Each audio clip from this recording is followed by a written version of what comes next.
About it. Okay.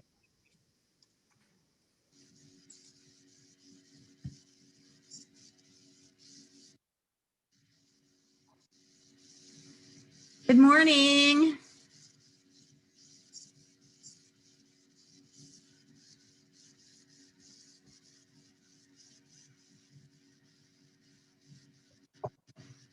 See tops of heads.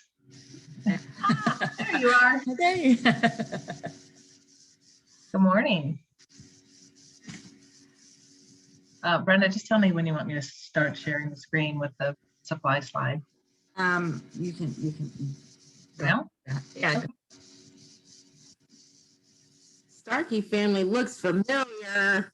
Yeah, they've been here before. Oh, they're on our slide. Look at that.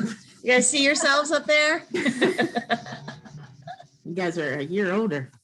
From last year. We were on vacation last week.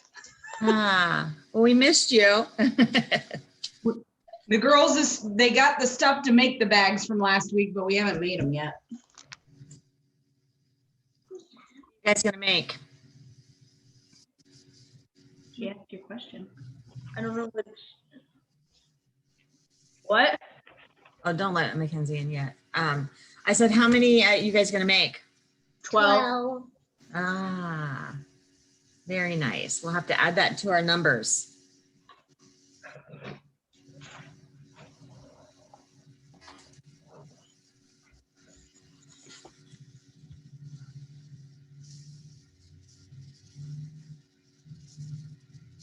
So today we're going to make 2 service projects.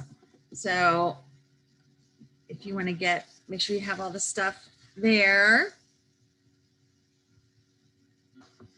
My cat is trying to join us right now.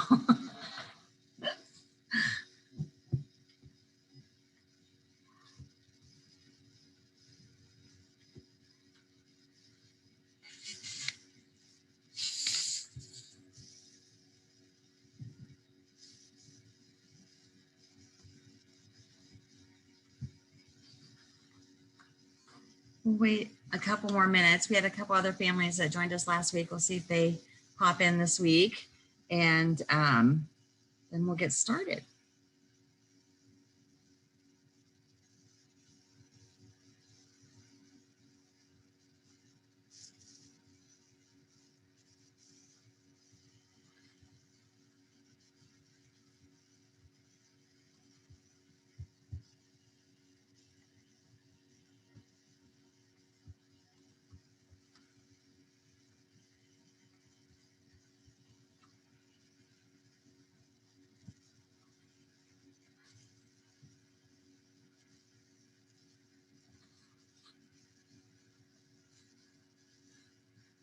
You guys may have the nonprofit all to yourselves today.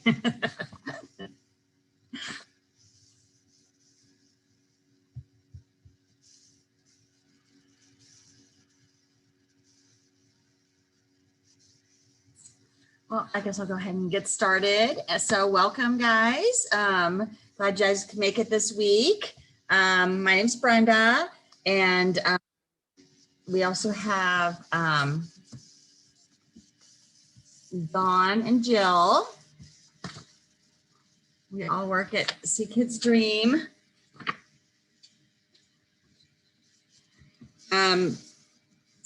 Today we are going to hear from LSS Choices. Is the first one from. Oh, someone else is joining us right now. All right. Morning, guys. So this morning we're going to do a little activity to learn about choices, and then we're going to talk to LSS Choices and do their service project for them. And then we're going to do a little activity and learn about the Ohio Wildlife Center and do a service project for them. So we have a busy morning this morning. So anxious for you guys to hear about these 2 great organizations. So today we're going to start off talking about hearing from Choices, and we're going to learn how they're helping others being affected by violence. So to introduce this, I'm going to read a story to you guys. called Anger is Okay, Violence is Not.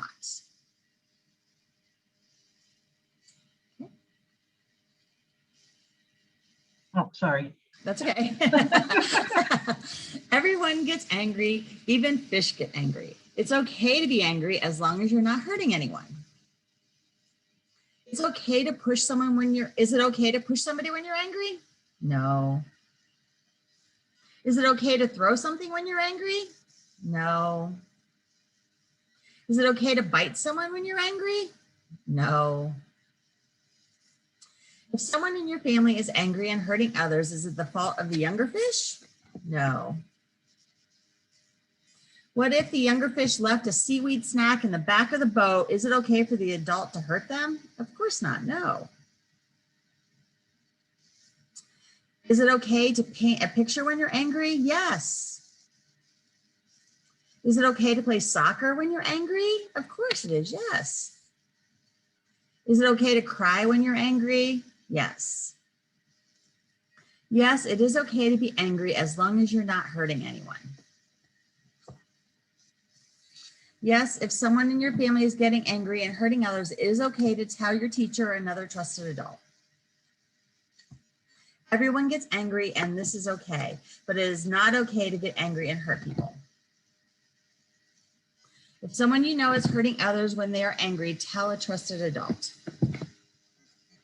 Anger should not hurt others. So, what kind of things did we see in the book that are not okay?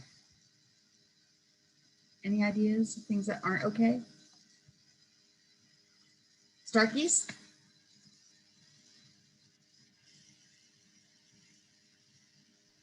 To bite someone. To bite someone, yeah, biting someone. Sometimes babies do that because they don't know better, but other people shouldn't do that, right? How about other things? Anybody have any other things?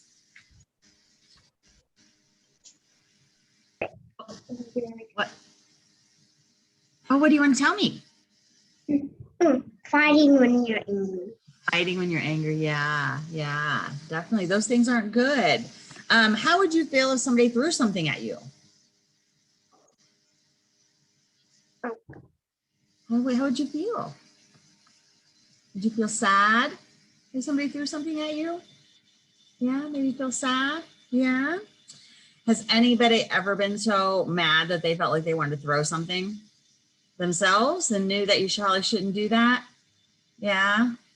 Sometimes it's hard when you get angry and you just don't know what to do, and because it's hard sometimes. Well, we are going to hear from choices, just like in the book. It's okay to be angry, but it's not okay to show violence like hitting and throwing things. And choices is going to show how they're helping people who've experienced violence from others. So we're going to let Mackenzie in, and welcome Mackenzie.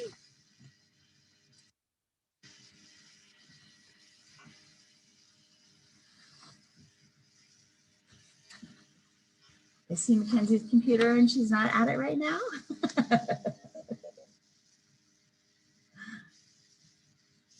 Good morning, Mackenzie.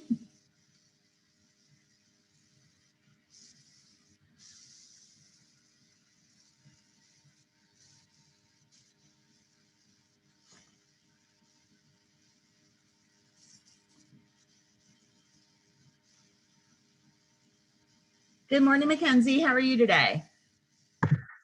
I am good. How are you doing? Sorry, Good. I'm in my husband's office and I was like, it's a little dusty. So I started dust spray in it. Well, we are so glad that you can join us this morning. And I'm going to let you share with our families a little bit about choices and what you guys do. And then if you want to share, the service project, who is going to benefit from that, that would be great. Yeah, awesome.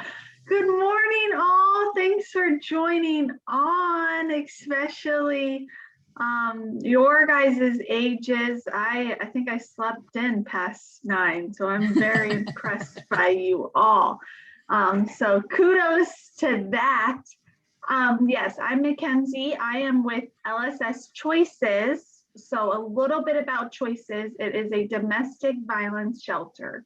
So we are serving a population that has been through a lot. And so what I share with especially students, it's, It's when two people that are in love, one hurts the other one. So that is who we are serving in that population. It happens daily around us and affects men and women. So the things that we do at our shelter is, number one, we have the only domestic violence shelter in Franklin County. So we are the only place creating a safe place for those fleeing from their significant other.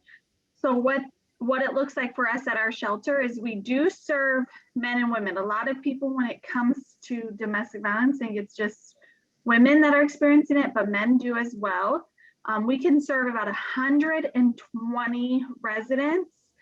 We have actually, due to COVID, we've seen the increase, and we were able to actually increase our shelter to 144. So we are able to shelter that many residents. However, we have to find staff to open up that building side. So as of today, we have about 137 residents. Of those 137 residents, 78 are kids. So we serve a lot of kids because any man or woman that's coming into the building and they have children with them, they can bring them. We serve less men. So we have about 3 men in our shelter and the rest are women. So with that said, other things that we have along with the shelter is a 24-hour hotline service line. So I bet you guys have friends that you call in sometimes when you're going through a rough time, or a family member or things like that. So that's what I would consider our hotline. So when somebody's calling in, they need to leave, they need to find shelter, they'll call that hotline number. Sometimes they just need to call and talk to somebody. So it is a trained staff that is there. And we also partner with our local police department. So if they show up to a scene where there has been abuse that took place, they will call LSS Choices. So we partner with them, and they actually let that person know about our organization. So there are still people in our community that don't know about us. So it's very important that they're able to tell them we have a safe place. Other things that we offer is counseling. So we do group counseling and individual counseling. So it's a place where our residents can just come talk. The group counseling, we have some exciting news. I think we are going to start opening up that. So because of COVID, we had to close that down just because of space. And we do counseling in our shelter, but another positive thing is some people don't want to come into shelter. They may have another safe place, or they're not ready to come in just quite yet. So we can provide, one of our services that we provide outside of shelter is counseling. So because churches are opening up, that's where our group counseling was. We are going to start opening up our group counseling again. So that's exciting news for us. We also have case managers. Case managers there to help with housing, employment, like link them with other services. So we have a great service program, but there are times where like we may not be able to meet their needs, but there's another service that can. So they'll do that. We also, what we call community advocates. Again, somebody doesn't want to come into our shelter, they can still work with a community advocate, and they are just like a case manager. So that's pretty amazing. I've seen we've seen some great success with our community advocates. We have a kennel. Does anyone have a pet? Yeah, do you like spoil your pet, like love it like your own? Yep, I joke, my aunt, this is not healthy, I would not recommend it. And my brother's a vet, so we learned a lot that you should feed your animals vegetables as a snack. My aunt chooses to go to like every other week, chooses to go to McDonald's and get a hamburger for her dog. So I love it, probably not the healthiest thing, but she loves that dog and she would do anything for that dog. So one thing is a lot of people would not leave their abuser because of a pet. So we wanted to break that barrier when we built this shelter. So we partnered with Columbus Humane, and we have a kennel on site. So we can shelter about 4 dogs, 8 cats, and some pocket pets. We've had a turtle and a rabbit in our shelter. So if we are full, so let's say we have 4 dogs, someone calls the hotline, they want to come into shelter and they have another dog, and that would be the 5th dog, and we don't have that space.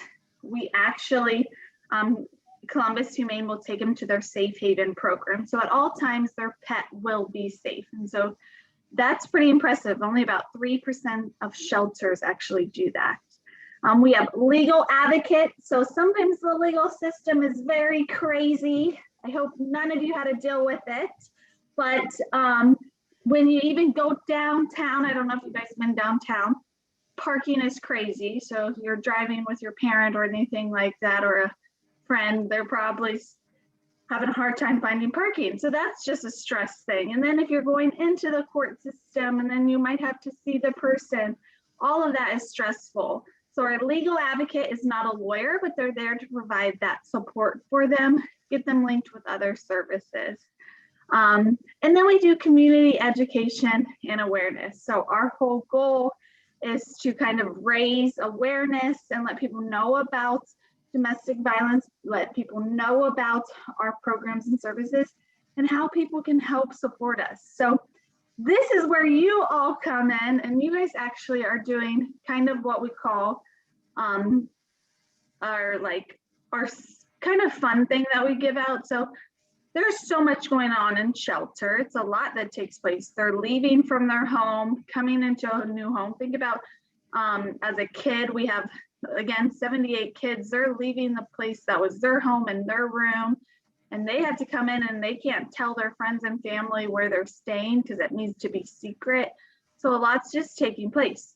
So throughout the year, we try to give out some like fun / meaningful things.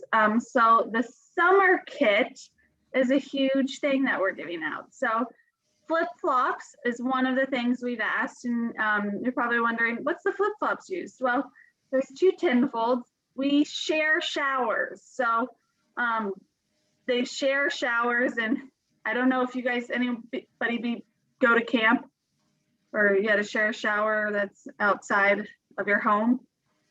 Sometimes you wear flip-flops, or if you're going camping, you wear your flip-flops in the shower. So that's what we never realized. We were like, man, we never supply them with like shower shoes almost. So that's what that's going to be for. On a slight note too, some of them might wear it just as like we do regular flip-flops outside.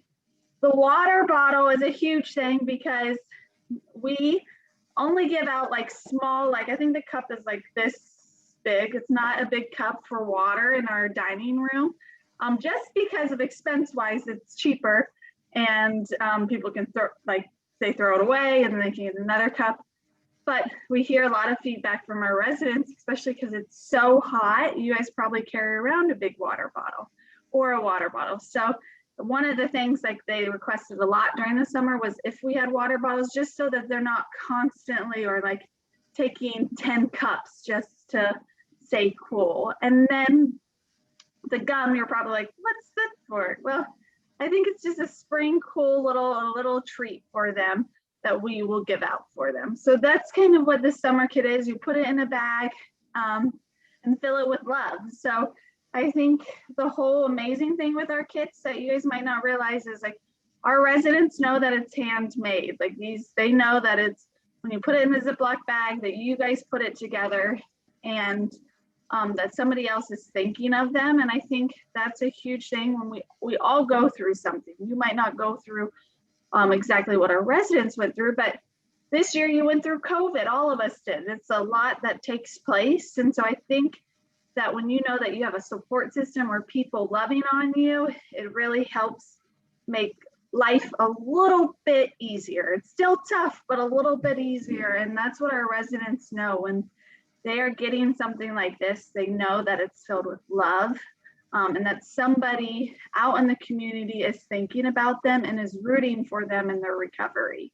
So I think it's amazing that US students are really trying to strive to do that and really give back to your community, because that's just a huge thing.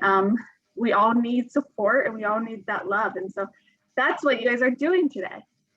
Any Awesome. questions? Yeah, anybody have any questions for Mackenzie? You know, she covered a lot of really good information, didn't she? No questions? I have a question.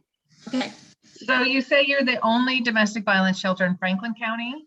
Is that, has that historically been the case? Has there been a dearth of domestic violence shelters? We have only been the one. So Wow. we actually started off, we've been in the shelter for almost 2.5 years. So we were at another shelter. LSS took it over in 2014. But the old shelter was like just basically a whole house. It was only supposed to shelter 50 people. But what was taking place was there would be like 100 people in this place. And it really was re-traumatizing people because like you have people in the living room and then there's kids running, and especially if you don't have kids, like you're not used to that, or like that's a lot to take on. So you have kids running on top of you. So when Lutheran Social Services took it over, they knew they needed to build it from the ground up. So when 2014 hit, they started building out the plan. And then 2.5 years ago, they built the shelter from the ground up. And then this past September, we added on another wing. So we were at 120, and that other wing will make it 144. But while they added on this other wing, they built onto our building. So if down the road we need to open up again, we can open it up another 24 beds. Oh, that's great. Okay. Thank you. Yeah, you're welcome. There's other places that like they help DV, but it's not shelter. Right. Okay. That makes sense. Thank you. Yeah, you're welcome. Anybody have any questions for Mackenzie? All right. Well, let's all thank Mackenzie for coming in today. And Thank you. I know you're due here pretty soon with your baby. Yes, we have a little one, we have a little girl coming at June 30th. So anytime now. Well, congratulations. And thank you so much for talking with us this morning. Thank you. Have a good one, guys. Bye. Bye. Okay. So we are going to work on our summer kits right now. If anybody has their stuff for it. So all the summer kits should include flip-flops, a water bottle, and some gum. And then putting in a little note too, so that like Mackenzie said, it's important for them to know that people are caring about them and rooting for them while they're in the shelter. So if you guys have these, you can put them together right now. If you don't, we can work, you can continue working on them this week, and then we will get them on June 26th at our celebration event. Brenda, can you share what your note says? Sure. My note says, we hope this helps you have a good summer. Oh, that's nice. Yeah. So something simple, just say, we're thinking about you, we wish you the best, something really simple with your note. So it doesn't have to be anything fancy or anything, and you can even just draw a picture. If you don't want to, sometimes just a picture can make somebody feel happy too. So any of those things are good to do. Definitely. Does anybody have an idea of how many summer kits they plan on trying to make? Yes, Starkey family. We're gonna make 10. 10? Terrific. Thank you. All right. So I know all the people will really appreciate that. Definitely. All right. Well, since let's go ahead and we'll start moving on to talk to our next, talking about our next nonprofit. So when I say the word wildlife, what does that mean? Does anybody know what wildlife is? Starkey number 2, Starkey iPhone. Like wild animals, yeah. Any other thoughts?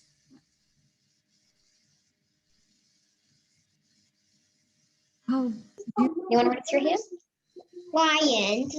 Lions, yes, lions are part of wildlife. I don't know if we have any lions in Ohio, but they're definitely lions are wildlife. Yes, yes. Well, wildlife refers to undomesticated animals and that includes all organisms that live or grow in an area without being introduced by humans. So wildlife is not just animals, it's also the plants and all that kind of stuff that are around us, which is super, super cool. So when we were thinking about how we were going to introduce to you guys the Ohio Wildlife Center and hear from them about what cool things that they do, we were trying to find a cool way for you guys to be able to get involved every day with wildlife. So we found this really cool app called iNaturalist, and they have a kid-friendly one called Seek. And it is super, super cool way for you guys to learn about the environment around you. So we're going to play a little video that shows you a little bit about what Seek is, and so you guys can see it. Can you hear it? No. All right, give me a sec to change the settings on that. Hold, please. Because the little bar went away at the top. There it is. Okay.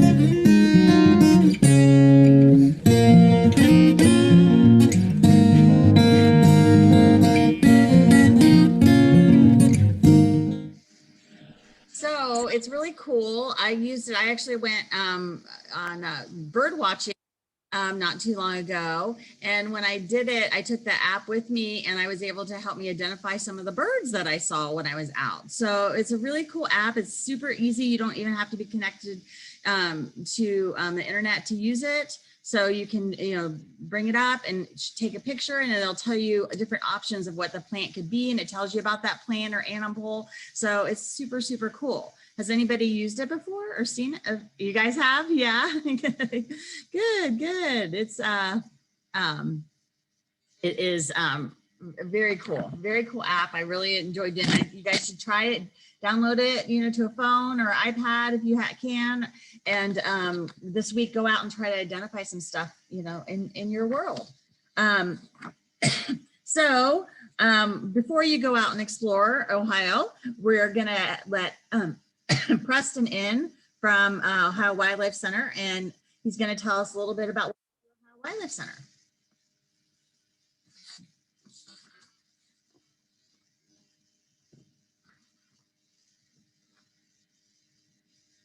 Hi, Preston. You're sideways.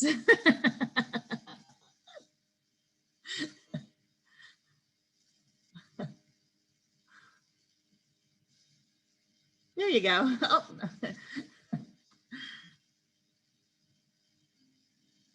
You're muted right now too. Technology is wonderful, isn't it? All right. Thank you for joining us this morning, Preston. No problem. Thank you for having me. So we'd love for you to share with everybody a little bit about what you guys do at the Ohio Wildlife Center, and then we'll see if anybody has any questions for you. So like I said, my name is Preston Wilkin. I'm from the Ohio Wildlife Center. I work. So kind of the general thing of what we do with our organization is we are what's called a 501c3 organization. So we are a nonprofit. A lot of people, when they hear Ohio Wildlife Center, they think, oh, it might be Louise, or it might be this. They think, oh, you guys must be like funded by state or like federal or anything like that. We don't actually take any sort of public money. We're all completely privately funded. And what we do is we run a free wildlife hospital. It's actually community driven. So it's supported by the people that donate to us and bring animals in or donate items or do service projects, all that kind of stuff. We work with any animal native to the state of Ohio, and our goal is to rehabilitate and re-release them out into the wild. So basically what that means is we get somebody in, we get a lot of animals that may be a little bit too injured, so they have broken wings, legs, different kind of physical injuries like that. They might be sick with different things like West Nile virus or Lyme disease or other kind of things like that. They might be malnourished, or maybe they're just orphaned, don't have somebody to take care of them. We take those animals, and we have an amazing set of staff and volunteers that rehab those animals, and we try to release them back into the wild. Our goal is to release everybody.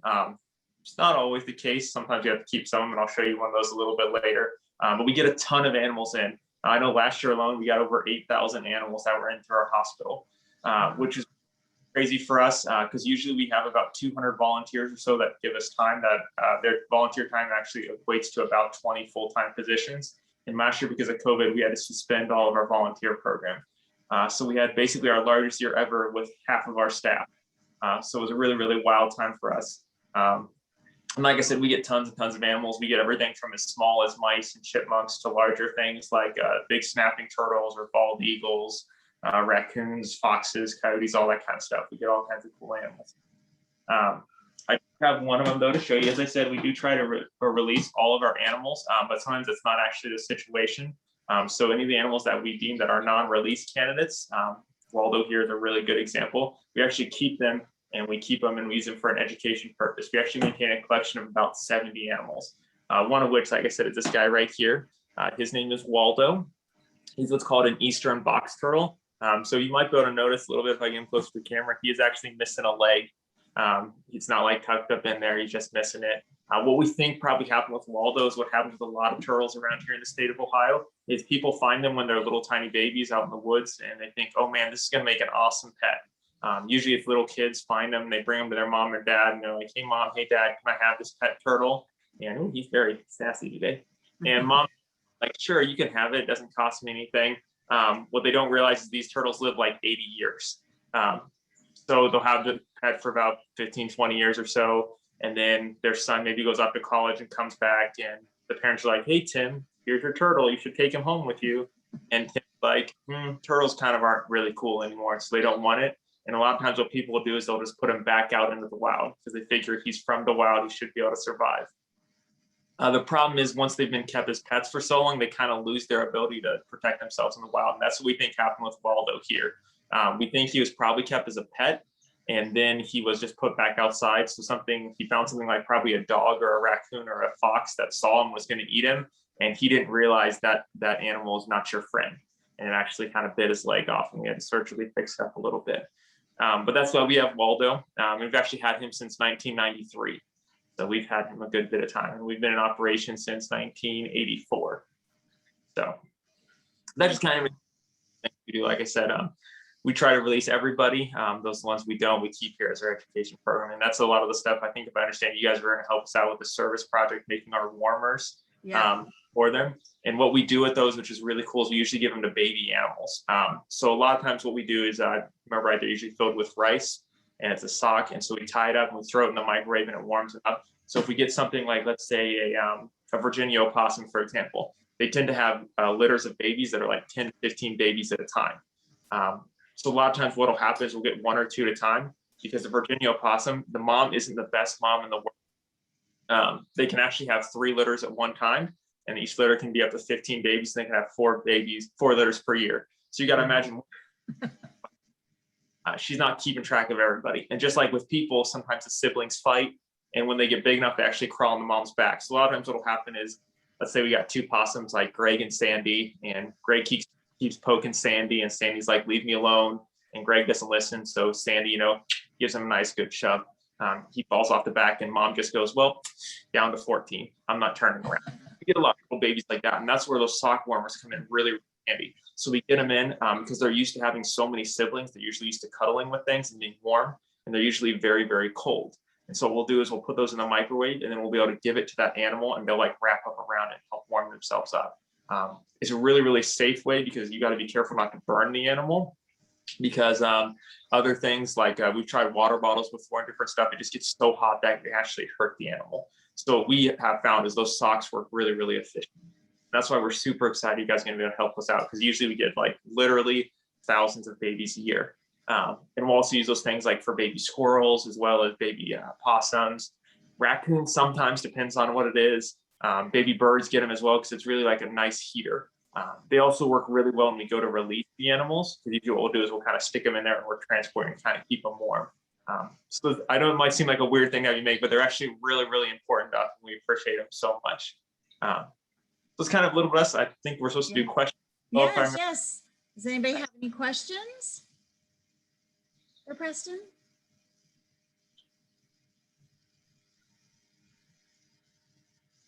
All right, go ahead, Starkey family. How many animals do you get in a year? For our hospital, so it's been going up consistently. As I said, last year we got about 8,100 animals. The year before that we were at 6,400, and the year before that was 6,100, and it was 5,800. So we were progressing at about 300 more animals per year. Last year we had a massive spike because of COVID. We do think the COVID played a little bit of a factor in that, because what we figure is it's not that more animals were hurt and needed help last year. It's that everybody was forced to be at their house. So you just noticed all the animals that were in your backyard normally. That's why we think there was a real big spike between 2019 and 2020. It will probably continue to go up as well. It's what it's been going for like 10, 15 years straight. I think it was back in 2005, they had like 3,100 animals for the full year. I think now we're already past 3,000 animals. It's June. So I would expect it to continue to go up. Maybe not, hopefully not be 8,100 this year. That was a big jump for us, but it's going to probably be at least 6,000 to 7,000 animals. Are your volunteers back now? We're getting back a little bit, slowly by slowly. So the hospital we have, it's not the most spacious place, to say the least. So social distancing was always a little bit of a challenge for us. But now with like the mask mandates kind of getting lifted and things opening up, we're starting to kind of slowly get back into it. So we are getting more and more volunteers, which is super helpful, because like I said, they donated what equated to about 20 full-time positions. So a lot of work that we are missing. Anybody have any other questions? I do. Two questions. Do you serve all of Central Ohio or just Franklin County, or what's your jurisdiction? We actually serve the entire state of Ohio. Them from anywhere in the state. Sorry, I'm gonna put Waldo down to get Nancy. The entire state. Now, what we mostly do is we mostly work with Franklin and Delaware County. That tends to just be work closest there. We're actually the first rehabber in the entire state, which is kind of a weird thing. I did mention, but that's actually why we were founded. So we were founded by a veterinarian named Dr. Burton. And what he did, he run a veterinary clinic, and somebody brought in a goose that had been shot with arrows. And domestic vet, he's actually not allowed to treat the goose. So he looked around and he was like, all right, I got to take this goose somewhere so they can get treated. What he found is there's actually no rehabbers in the state of Ohio.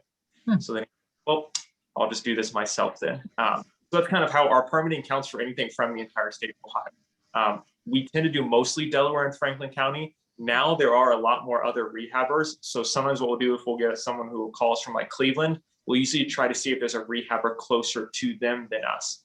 A couple of reasons that's really helpful. One, kind of mathematically and logistically, if the person is closer to them, it's easier to have that animal there. It's also easier for us because wherever the animal comes from, we actually legally have to release it in that same spot.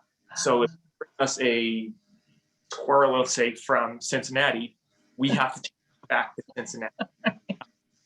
So I know it sounds like logistically that's Cincinnati. So we have ours that are in the area. At some that have come up to us, we also sometimes do transfers as well. Like if someone brings us one from, again, let's use Cincinnati as example, and we'll find one of the other rehabbers and say, like, hey, can you take this one? So you basically finish rehabbing a little bit closer to them. So like I said, we service the whole state. We're cover us to take everything from the whole state. We try to get it. Sorry, Waldo just jumped out of his carrier. He's we try to just service Franklin and Delaware County. We get enough, I promise, we get a lot just there anyway. So it's kind of like our starting point where we can handle, and it's also logistically a little bit better for us. Thank you. Anybody else have any questions? What's the most unusual animal you guys have got? Oh boy.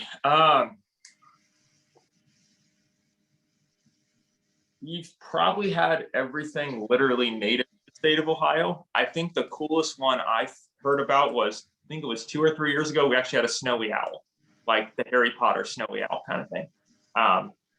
That's probably the most unique thing I think we've ever gotten. We get things like, we get bald eagles, we get hawks, all different types of owl species. We get both red and silver foxes in. Another cool one I actually thought about, there was one, I used to work in our hospital on our admissions. So I was the guy that you'd come up there and you'd be like, hey, this is Bunny, and I was the one who talked to you, filled out the paperwork, all that kind of stuff. And we actually had this person bring in a couple of chipmunks. And so I looked at it and said, oh, they're baby chipmunks. I wrote it down and I gave the paper to our vet. And like an hour later, someone came in and they said, where's the paperwork for the ground squirrels? I was like, what are you talking about? He goes, the 2 ground squirrels are over there. And I was like, you mean the chipmunks? She said, no, there's a ground squirrel. It's actually a species of ground squirrel called 13-line ground squirrel. I had literally never even heard of its existence. And I thought the vet was messing with me because I was like, there's no way it's called a 13 line. And I held it and counted on its back and had 13 lines going across it. And like, there was only one person in our entire organization that actually ever seen one. And it was she had seen it like 5 years ago in our hospital. Those are probably 2 of the most like unique ones I'd ever heard of. Like I said, most of my life, I'd never seen a species that's like, I didn't even know this was an animal that existed. So that 13-line ground squirrel is probably up there. And then again, the snowy owl, because it's like, snowy owl, that's just a cool bird. Yeah. Anybody else have any other questions? Do you guys have a place where typically you were opening once a month for families could come out and stuff? Is you doing that again or? Not quite yet. So Okay. that's called Second Sunday. Sunday of every month, we have an open house for our organization at our education center, which is located up in Delaware. It's actually, if you guys know where the zoo is, it's like basically across the river and 5 minutes north of the zoo, to kind of give you a little bit of an idea of where our education center is at. It was the second Sunday of each month. And the reason we did that as kind of an open house is we'd like to be open more to be able to talk to more public, but we don't have the largest staff in the world. We really don't have a way to staff and monitor our property. So most times it's actually closed to the public or just open for private events, except for the second Sunday of every month was our open house. We did have to suspend that program in March of 2020, obviously with COVID. Getting 150 random people together was not the most responsible for it. We haven't opened it up yet. We're hoping by fall, as last I've heard, is kind of our goal, like to be normal by fall. So knock on wood, hopefully in about 3 months. I've been saying that for a year though, so we'll see how that actually progresses, but that's the goal, 3 months to be kind of normal. Great, great. Well, thank you so much, Preston. We really appreciate you talking with us this morning, and we're going to work on our sock warmies. Thank you guys again for the time. Let me come out and talk to you, and thank you for guys helping us out. We appreciate it more than you guys know. Thank you so much. Bye. See ya.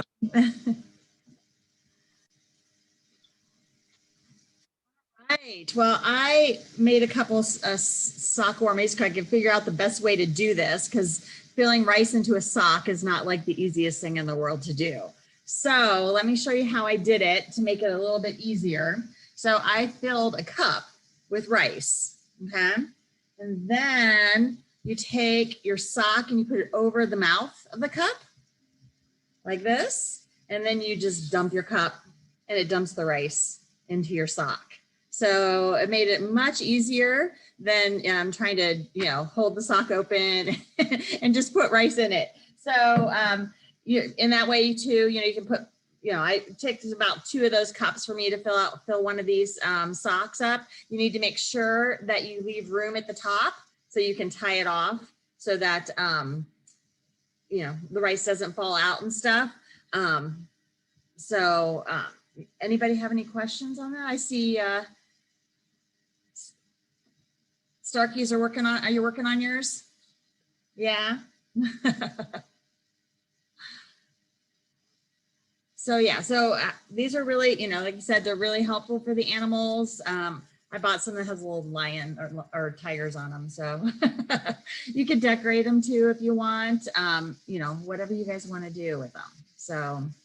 How full do you make them, Brenda? Yeah, you're supposed to make them like 3/4 full. Okay. Yeah, so just so you have, make sure you have room, and you can use any size sock. I just happened to find some men's socks on clearance, so that's why big ones, because I found them on clearance. But you know, any sock will do as long as you can, you know, fill it up and tie it off. How is your sock coming up there? Yeah, you almost done with it? Are you? Nice, nice. Getting there. Cool. So how many sock warmies do you think your families will make today? Or not today, you don't have to make them today, but make to donate to the Ohio Wildlife. 10? Good. Or if I count all your hands, then we're gonna have like 40. How about the Starkey? The Starkey family put in the chat that they're going to do 12. Awesome. That's great. All right. All right. So they can count on at least 22, and I got a couple here that I've made too. So they'll help lots of nice baby animals stay nice and warm. All right. When you're done, when you're done with filling your sock, tie it off, and we'll hold them up and get a picture of our lovely socks, so we can. Getting it tied? It's hard to tie sometimes, isn't it? The tying part's hard. Okay, let's hold our socks up and woohoo!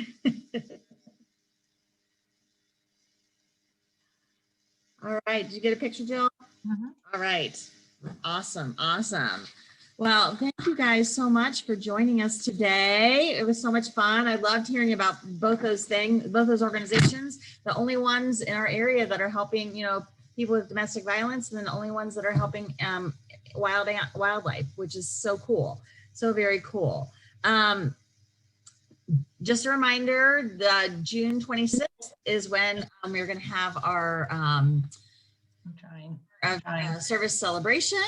And next week, we are going to hear from the Columbus Urban League and from elderly advocates. So we got some cool projects that we're going to talk to you about for both of those organizations.